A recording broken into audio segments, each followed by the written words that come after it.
On quiz 11,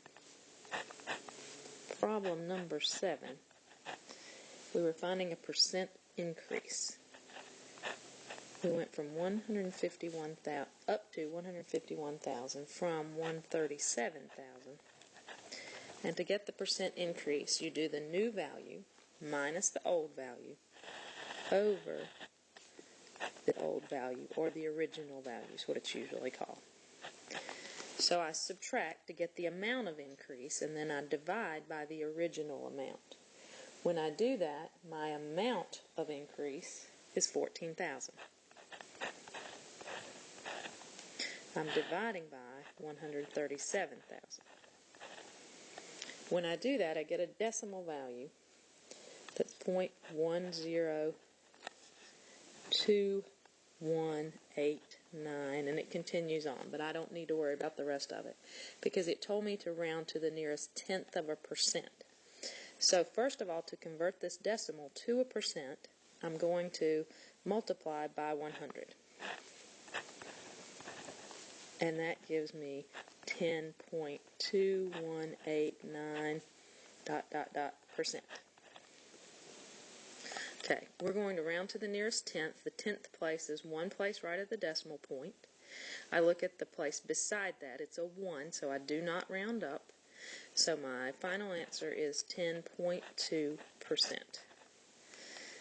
If the number beside it had been a 5 or higher, I would have rounded up to 10.3. But in this case, it was a 1, so I keep it as 10.2%. And that's an increase.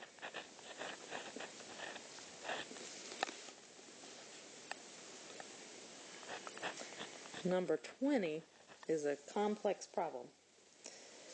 This store has a sale. Certain things are discounting at certain percentages. The first thing the person buys is a VCR for $350.98, and it's discounted 35% of that. So we take the percentage, which is 0.35 in decimal form, times the original price. So I take the original price, subtract 35% of that original price. And if I do that, I get $228.14.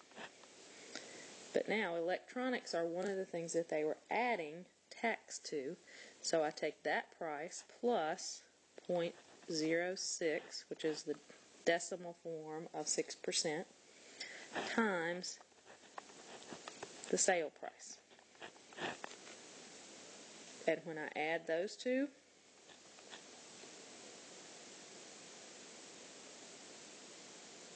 I get $241.83.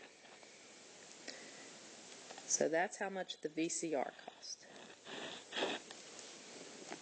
Alright, now I move on to the next item, and he actually bought 2 shirts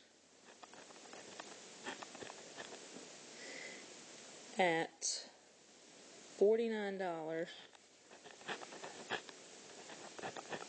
but it was less 25%. Okay? So we say, all right, $49 less 25% would be 49 minus 0.25 times 49. When I do that, I get $36.75. Now, this one didn't have any tax, so I'm not going to add tax, but he did buy 2, so I'm going to multiply that by 2. And that gives me $73.50.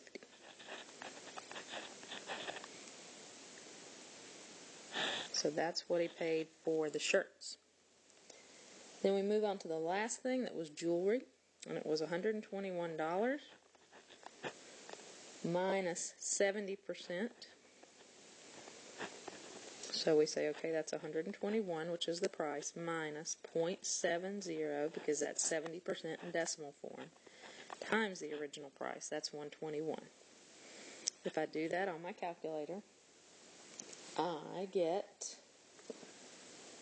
$36.30. Now, jewelry is one of the things they charge tax on, so I take the $36.30 And I add to that 6%, 0.06 times 3630. So when I do that, I get 3848. Alright, now I take the three individual amounts and add those up to get the total. So I'm adding $241.83. I'm adding $73.50. And I'm adding $38.48. And I get a grand total of $353.81.